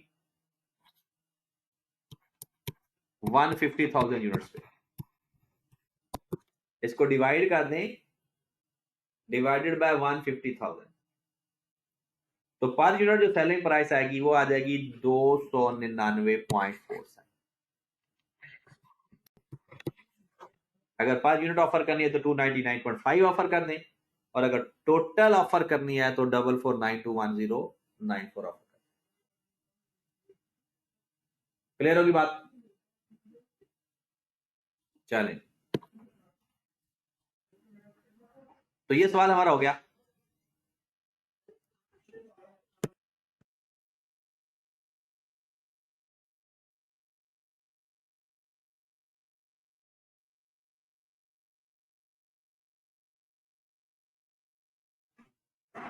चलें जी, नेक्स्ट क्वेश्चन निकाले। ये एक अच्छा सवाल था, ये मिक्स सवाल था, रेलिवेंट और टारगेट कॉस्टिंग का मिक्स सवाल है ये। नेक्स्ट आ जाए सितंबर 2011 पे, जल्दी से जरा छोटा सा एक सवाल है, इसको देख लेते हैं। सितंबर 2011, क्वेश्चन नंबर 3 का बी पार्ट, क्वेश्चन नंबर 3 का बी पार्ट।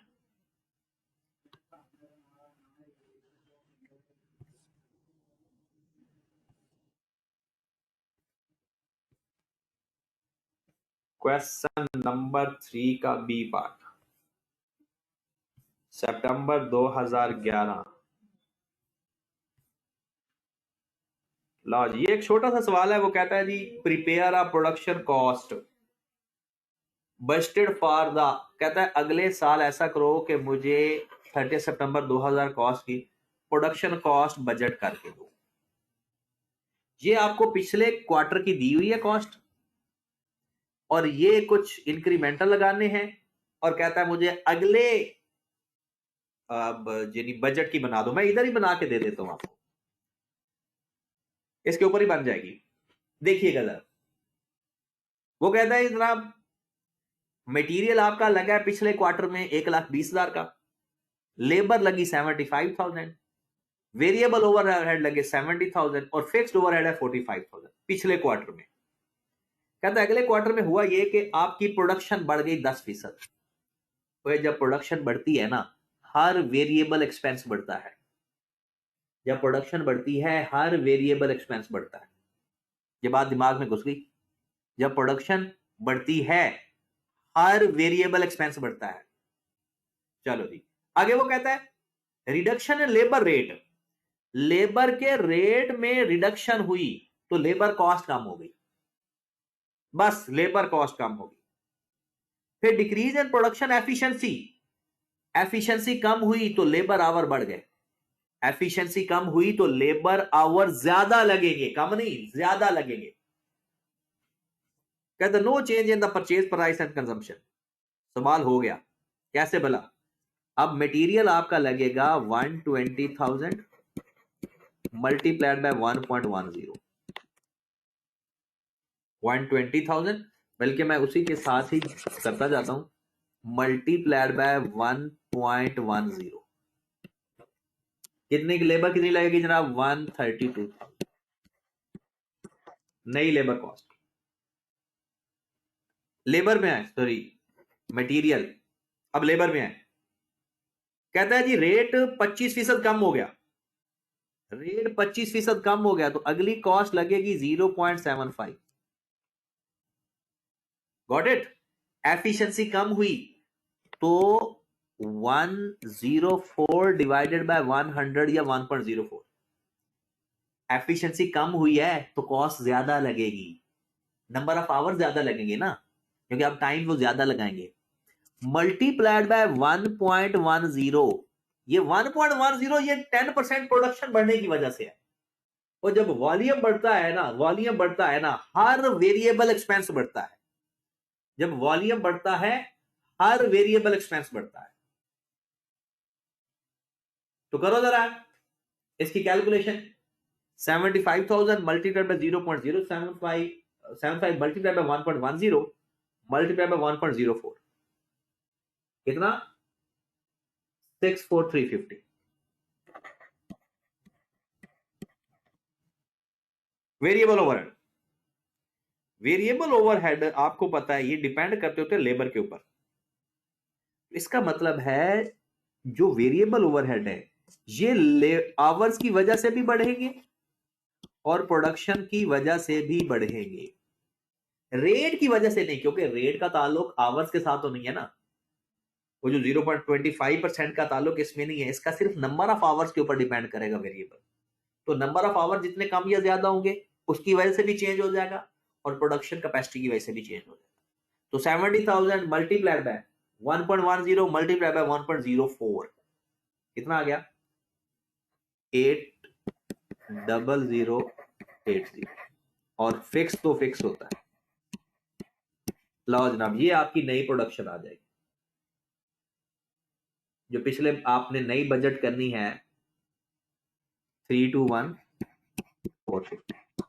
सवाल हो गया आपका। सवाल भी 4 नंबर का था, कोई बहुत ज्यादा सवाल नहीं था।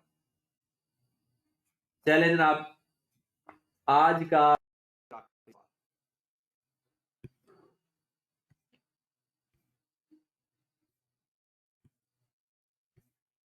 Spring 2012 question number 4।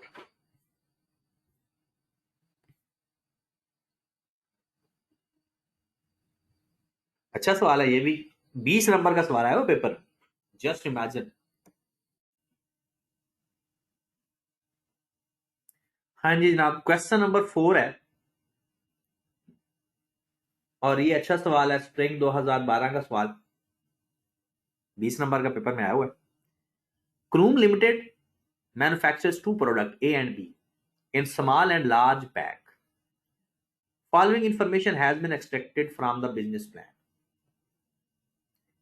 Product a large pack के बारे में बता दिया और प्रोडक्ट बी के भी लार्ज पैक में बता दिया। कहता है जी उसकी जो कंट्रीब्यूशन है ना वो 120 रुपए पर यूनिट है और बी के लार्ज पैक का 150 पर यूनिट है। Ratio of quantity small pack ratio large pack 3:5 और 2:3। मतलब अगर 8 यूनिट बनते हैं ना टोटल तो स्मॉल पैक के 3 बनते हैं और लार्ज पैक के 5 बनते हैं और इसी तरह बी के 5 में से 2 और 3 की रेशियो है।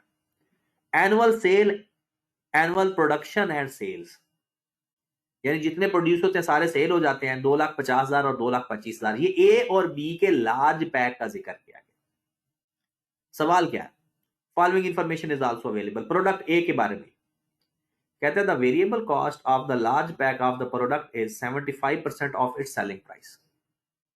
कहता है जितनी उसकी सेलिंग प्राइस है उसकी जो वेरिएबल कॉस्ट है वो 25% है।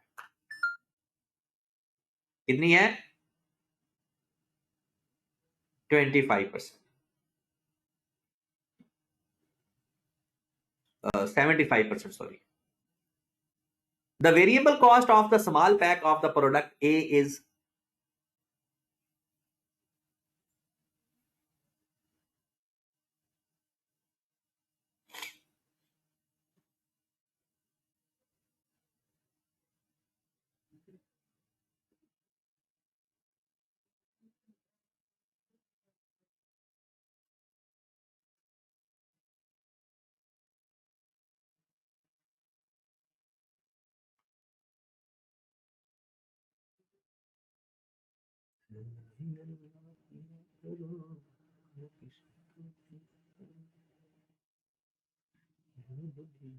हाँ जी अब आवाज आ रही है। वो बेसिकली ना वो थोड़ा सा डिस्ट्रप्शन हुई है तो इस वजह से। हाँ जी जो प्रोडक्ट ए के बारे में लिखा हुआ है the variable cost of the large pack of the product A is 75% of its selling price. The variable cost of small pack of product A is 67.5% of the variable cost of large pack. The ratio of the selling price of both A are the same as the ratio of their quantity. कहता है जो selling price है वो वैसे ही समझ लो जैसा कि उनकी क्वांटिटी की रेशियो है. The annual sales of small pack of product A is estimated 150,000 units. Done. फिर वो कहता है product B, the ratio of the contribution margin to variable cost of the large pack of the product is 2:3. Selling price of the small pack of production B is 64% of the price of its large pack. एक महीने की जो fixed cost है वो है 76,100,000 और अगर हम इसको 12 से मल्टीप्लाई करेंगे तो वो साल की आ जाएगी. ये है सवाल की गिवन इंफॉर्मेशन. कहता क्या है वो? कहता है assuming CL is able to sell the budgeted quantity of both pack of A and large pack of B. कहता जो बताया हुआ है ना वो सारी वो सेल कर सकता है. कहता A, कहता how many units of small pack of B should be sold to break even. कहता है B का स्मॉल पैक वो कितना सेल करे कि वो उसका कंपनी का ब्रेक इवन अचीव कर दे. ये सवाल एक दफा आया हुआ पेपर में, यानी आपने किया हुआ हमारी क्लास में. ये सिंपल क्या करेंगे, basically total fixed cost given है और आपको पता है ब्रेक इवन के अंदर फिक्स्ड कॉस्ट और कंट्रीब्यूशन आपस में बराबर होता है, ये पता है ना. ब्रेक इवन के अंदर फिक्स्ड कॉस्ट और कंट्रीब्यूशन बराबर होता है. हम क्या करेंगे, बाकी सारी प्रोडक्ट का, यानी प्रोडक्ट ए का स्मॉल और लार्ज, प्रोडक्ट बी का भी लार्ज, उन तीनों का कंट्रीब्यूशन इस फिक्स्ड कॉस्ट में से माइनस कर देंगे. तो बाकी जो फिक्स्ड कॉस्ट बचेगी या बाकी जो कंट्रीब्यूशन बचेगा वो सिर्फ प्रोडक्ट बी का बच जाएगा. फिर उसके हम ब्रेक इवन सेल फाइंड कर लेंगे, उसके कंट्रीब्यूशन पे डिवाइड कर देंगे. सबका कंट्रीब्यूशन भी अलग अलग फाइंड कर लेते हैं. बात समझ लगी ना. सबका उसने कंट्रीब्यूशन बता दिया है. आपको पता है ये जो फिक्स्ड कॉस्ट होती है ये सबकी फिक्स्ड कॉस्ट है. इसका मतलब है ये सबका कंट्रीब्यूशन है या सबकी फिक्स्ड कॉस्ट है. इसमें से बाकियों की कंट्रीब्यूशन माइनस कर दें. ब्रेक इवन में आपको पता है सबकी सेल बराबर होती है. इसका एक और तरीका भी है, वो मल्टीपल प्रोडक्शन वाला, वो थोड़ा लेंथी सवाल हो जाता है. तो इसलिए बेहतर ये है कि ये ज्यादा आसान है कि हम क्या करें कि उसकी फिक्स्ड कॉस्ट फाइंड कर लेते हैं. और फिक्स्ड कॉस्ट आपको पता है फिक्स्ड कॉस्ट और कंट्रीब्यूशन बराबर होता है. तो लोगों को यही नहीं पता चला पेपर में कि हम बी की फिक्स्ड कॉस्ट कैसे फाइंड करें, हालांकि उसने बाकी सबका कंट्रीब्यूशन बताया हुआ है. इसका मतलब है बाकियों की रिलेटिव फिक्स्ड कॉस्ट बताई हुई है. तो आप ऐसा करो, बाकी तीनों प्रोडक्ट का कंट्रीब्यूशन फाइंड कर लो और टोटल कॉस्ट में से उनका कंट्रीब्यूशन निकाल देंगे तो बाकी कंट्रीब्यूशन बच जाएगा या फिक्स्ड कॉस्ट बच जाएगी बी के स्मॉल पैक की. बस उसके ऊपर हम काम करते रहेंगे तो हमारे 20 नंबर आ जाएंगे. तो जल्दी करते हैं जरा.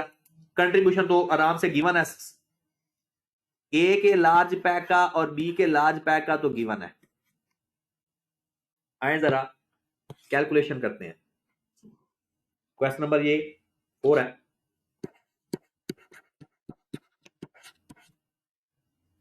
सबसे पहले हम कंट्रीब्यूशन फाइंड करते हैं इन सब का. कंट्रीब्यूशन ए का लार्ज पैक, ए का लार्ज पैक, बी का लार्ज पैक, ए का स्मॉल पैक और फिर बी का स्मॉल पैक. वो तो हम बाद में उसकी अलग से भी कैलकुलेशन कर लेंगे क्योंकि उसको तो हमें अलग से फाइंड करना है. ठीक है. अब आ जाते हैं उसने जो गिवन क्या किया हुआ है. लार्ज पैक कहता है 120 रुपए कंट्रीब्यूशन पर यूनिट है और 250,000 यूनिट सेल की हैं. तो जनाब 250,000 मल्टीप्लाइड बाय 120 और बी का 225,000 मल्टीप्लाइड बाय 150। ये सवाल के अंदर बताया हुआ है। फिर उसने बताया है कि ए के जो यूनिट आपने बेचे ना स्मॉल पैक के, वो 150,000 है, लेकिन उसका कंट्रीब्यूशन नहीं बताया, वो हमें फाइंड करना पड़ेगा। उसका कंट्रीब्यूशन नहीं बताया, वो हम खुद फाइंड कर लेते हैं। आए जरा यहां पर देखें, वो कहता है जी प्रोडक्ट ए की जो वेरिएबल कॉस्ट है of the product is 75% of its selling price. Per unit के हिसाब से वर्किंग कर लेते हैं। इसका मतलब है कि variable cost of the large pack of product A is 75% of its selling price. मतलब अगर सेलिंग प्राइस आपके पास 100 है, वेरिएबल कॉस्ट उसका 75% है, तो कंट्रीब्यूशन 25 होगा। ये बात समझ लगी? बात कर रही, क्योंकि सेलिंग प्राइस को बेस बना रहा है। सेलिंग प्राइस 100 है तो उसका 75% वेरिएबल कॉस्ट होगी, तो उसका 25% फिर कंट्रीब्यूशन होगा। और ये कंट्रीब्यूशन आपको बताया हुआ है। इसका मतलब है 120 बेसिकली 25 है, और आपको चाहिए सेलिंग प्राइस। 100 से मल्टीप्लाई करेंगे सेलिंग प्राइस आ जाएगी, और अगर आप 75 से मल्टीप्लाई करेंगे तो वेरिएबल कॉस्ट आ जाएगी। तो करें जरा 120 डिवाइडेड बाय 25 मल्टीप्लाइड बाय 100, कितनी अमाउंट आ रही है जनाब? 480। लाओ जनाब, प्रोडक्ट ए की सेलिंग प्राइस 480 आ गई। अगली बात देखें, और इसकी वेरिएबल कॉस्ट भी फाइंड कर लें। क्या करेंगे? 120 डिवाइड बाय 25 मल्टीप्लाइड बाय 75, वो कितनी आ जाएगी? 360। ओके होगी बात? अब आगे पढ़े जरा।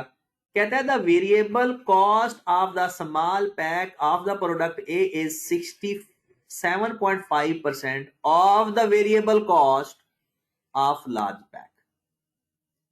इसका मतलब है 360 का 67.5% स्मॉल पैक की वेरिएबल कॉस्ट है। स्मॉल पैक की वेरिएबल कॉस्ट है, तो कितनी वेरिएबल कॉस्ट आ गई? 243। जो जो वो कहता जा रहा है मैं वही करता जा रहा हूं। हमने पहले उसकी सेल प्राइस और वेरिएबल कॉस्ट निकाली लार्ज पैक की, और फिर स्मॉल पैक की वेरिएबल कॉस्ट आ गई। आगे देखें, sale price of both product A are the same as the ratio of quantity. Ratio of quantity ये है। इसका मतलब है 480 जो सेलिंग प्राइस है वो है लार्ज पैक की, और हमें चाहिए स्मॉल पैक की। ये देखें, उसने पहले स्मॉल पैक लिखा हुआ है, फिर लार्ज पैक लिखा हुआ है। इसका मतलब है 3 की जो रेशियो है वो स्मॉल पैक की है, 5 जो रेशियो है वो लार्ज पैक की है। कहता है जो रेशियो आपकी क्वांटिटी में इस्तेमाल हो रही है वही सेलिंग प्राइस में इस्तेमाल कर लो, तो हमारी सेलिंग प्राइस आ जाएगी जिसकी चाहिए। तो given over given multiplied by, तो 480 लार्ज पैक की है तो उसको उसकी रेशियो पे डिवाइड कर दो, और रिक्वायर्ड से मल्टीप्लाई कर दो, तो कितनी अमाउंट आ जाएगी? 288। लो मेरे भाई, 288 सेल प्राइस है और 243 उसकी वेरिएबल कॉस्ट है। 288 हमने उसकी सेल प्राइस फाइंड कर ली, 243 आपने उसकी वेरिएबल कॉस्ट फाइंड कर ली, दोनों को माइनस करेंगे तो इसका कंट्रीब्यूशन आ जाएगा। तो 288 माइनस 243। लो मेरे भाई, तीनों प्रोडक्ट का कंट्रीब्यूशन आ गया। तीनों प्रोडक्ट का कंट्रीब्यूशन आ गया। तो बताएं जरा कंट्रीब्यूशन कितना आ गया? लार्ज पैक का बताइएगा जरा। 250,000 multiply by 120, 30 million rupees and 1000 कर लेते हैं। फिर 225,000 मल्टीप्लाई बाय 150, 6750। सॉरी ये तो उसका है 225,000 मल्टीप्लाइड बाय 150 33,750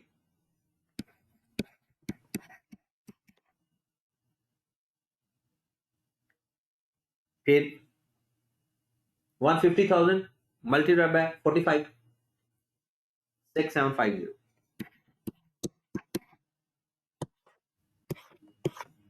इसको प्लस कीजिएगा जरा कितना आ गया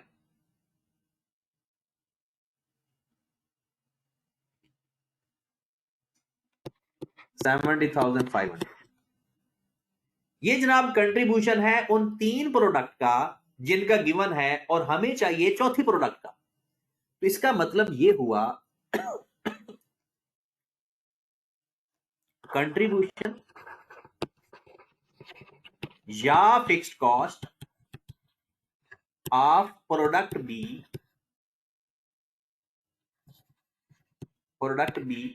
स्मॉल पैक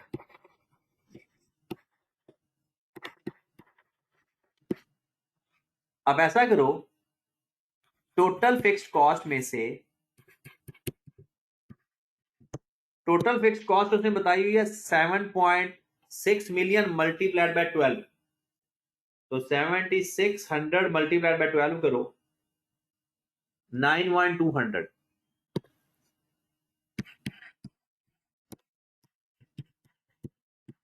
माइनस करें बाकियों की कंट्रीब्यूशन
हाँ जी 9,200 ये टोटल फिक्स्ड कॉस्ट है यहां पर हमें गिवन है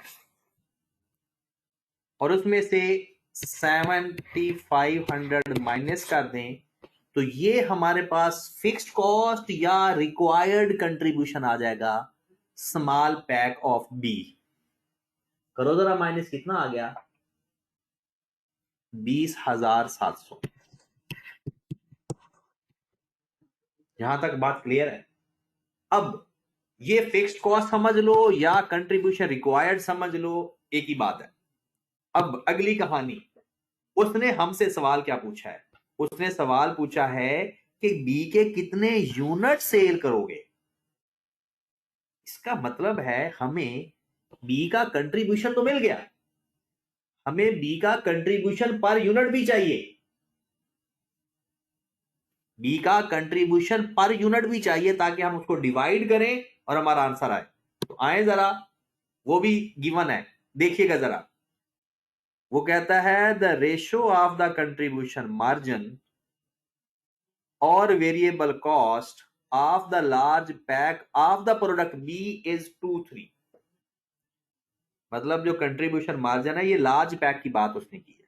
फिर नीचे लिखता है the selling price of the small pack of the product B is 64% of the price of its large pack. तो अगर हमें लार्ज पैक की सेलिंग प्राइस मिल गई, उसका 64% हमारे स्मॉल की लार्ज आ जाएगी, और अगर उसकी वेरिएबल कॉस्ट मिल गई तो वेरिएबल कॉस्ट के तो बारे में उसने खुद कहा हुआ है कि उनकी रेशियो सेम है 2:3। ये जो उसने बताया है ना, ये रेशियो उसने contribution margin to variable cost 2:3।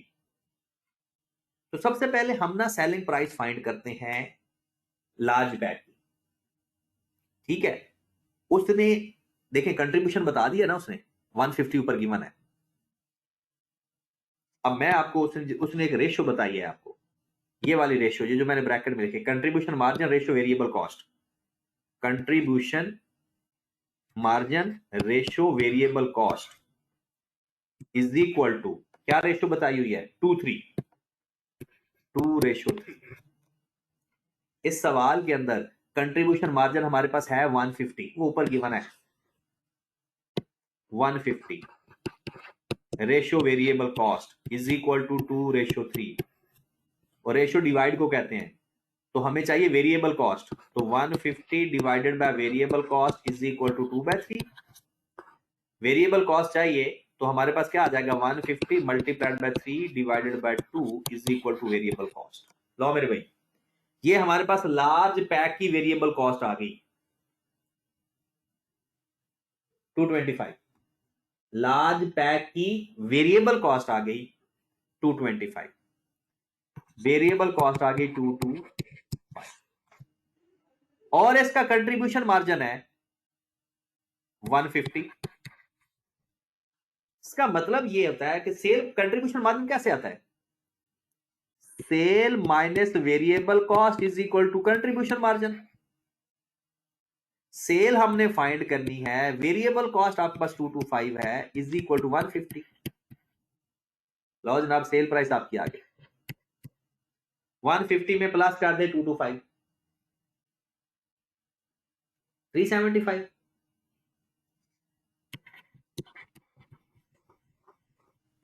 ये हमारे पास आ गया लार्ज पैक की सारी इंफॉर्मेशन। लार्ज पैक की सेल प्राइस 375, उसकी वेरिएबल कॉस्ट 225। अब यहां पर देखें, वो कहता है स्मॉल पैक की जो सेल प्राइस है वो 64% है price of the large pack. लो जनाब, स्मॉल पैक की सेलिंग प्राइस आ गई 365 मल्टीप्लाइड बाय 64%। बताइएगा जरा कितना आ गया,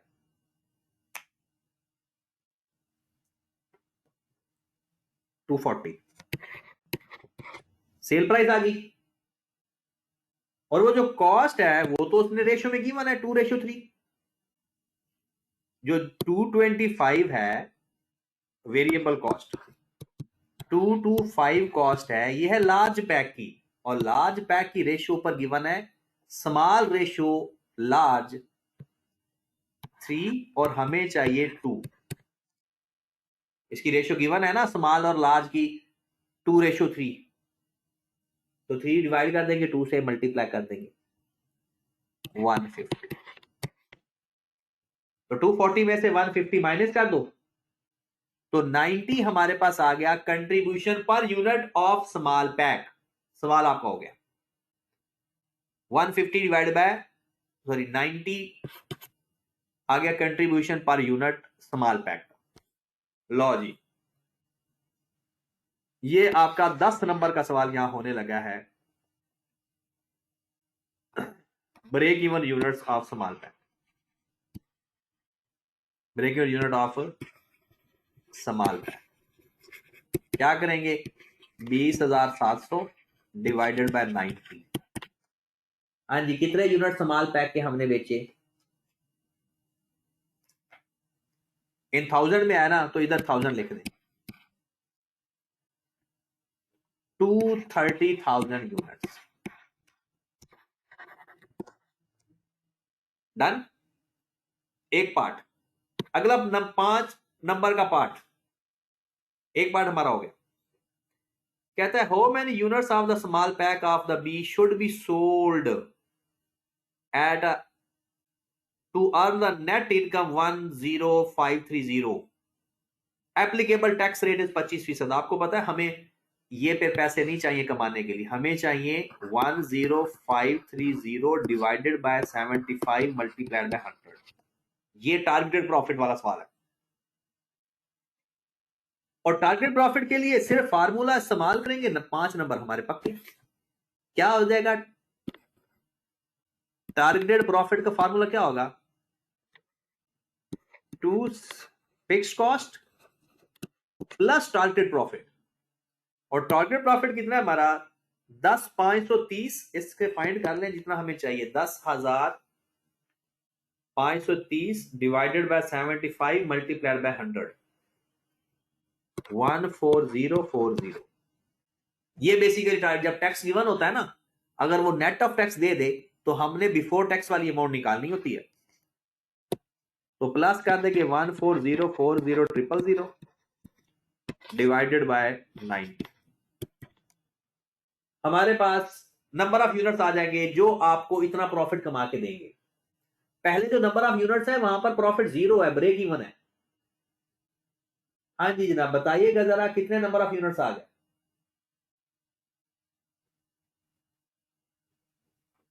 386,000।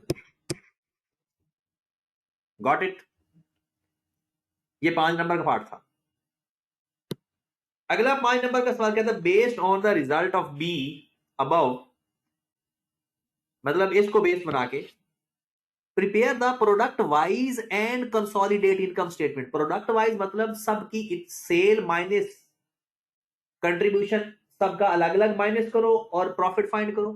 कंसोलिडेटेड का मतलब है कि सबकी सेल भी प्लस कर लो, सबका कंट्रीब्यूशन भी प्लस कर लो और सबका फिर फिक्स कॉस्ट माइनस करके कंसोलिडेटेड स्टेटमेंट भी बनाकर दिखाओ। तो ये तो सिंपल है। आपने करना क्या है, मैं तरीकाकार बता देता हूं, ये सवाल आप खुद कर लोगे। सबकी आपने सेल प्राइस इस टाइम फाइंड कर चुके हो, सबकी सेल प्राइस आपके पास है। तो प्रोडक्ट ए स्मॉल पार स्मॉल और large, product B small large और टोटल या कंसोलिडेटेड। सबसे पहले सबकी सेल लिख लें। अब आपके पास इस टाइम सबके यूनिट भी हैं और सबका कंट्रीब्यूशन भी है। सेल में से लेस कर देना सबका variable cost. Variable cost per unit आपके पास सबकी है और मल्टीप्लाइड बाय यूनिट्स। तो ये आपके पास एक आंसर आ जाएगा जिसे आप कहोगे कंट्रीब्यूशन। कंट्रीब्यूशन में से लेस कर देंगे फिक्स कॉस्ट। अब फिक्स कॉस्ट आपने अमोर्टाइज करनी है, डिस्ट्रीब्यूट कर देनी over the number of units. अलग अलग भी फिक्स कॉस्ट आपकी फाइंड करके और टोटल भी फिक्स कॉस्ट, तो आपके पास आ जाएगा नेट प्रॉफिट। ये आपने खुद कर लेना है। ये कंसोलिडेटेड हो जाएगा और ये अलग अलग प्रोडक्ट वाइज हो जाएगा। Got it? हो जाएगा जी, क्योंकि सारा डाटा आपको अब गिवन है। तो ये 20 नंबर का सवाल था। लो मेरे भाई, हमारे जो सवाल हो गए हैं वो 2009 से लेकर 2012 के सारे सवाल पूरे। कल जो हमारा टारगेट है, जो मैंने आपको सवाल करवाने हैं, वो 2013 का साल है, 2014 का साल है, 2015 का साल है। इन 3 सालों में जो जो सवाल भी आए होंगे टारगेट कॉस्ट के, रेलिवेंट कॉस्ट के या ब्रेक इवन के, वो सारे मैंने करवाने हैं। फिर उसके बाद क्योंकि हमने 4 दिन का डिसाइड किया मैंने, फिर 16, 17, 18, फिर 19, 20, 21 नहीं, इसमें ना हमें एक और साल भी ऐड करना पड़ेगा, 2016 तक जाते हैं ताकि फिर आगे 17, 18, 19, फिर 20, 21, 22 और 23। तो 4 सालों के हमने पास पेपर करने हैं, जो इसके अंदर आएंगे इंशाल्लाह हम साथ साथ करते जाएंगे। ठीक है जनाब, ओके जी, अल्लाह हाफ़िज़।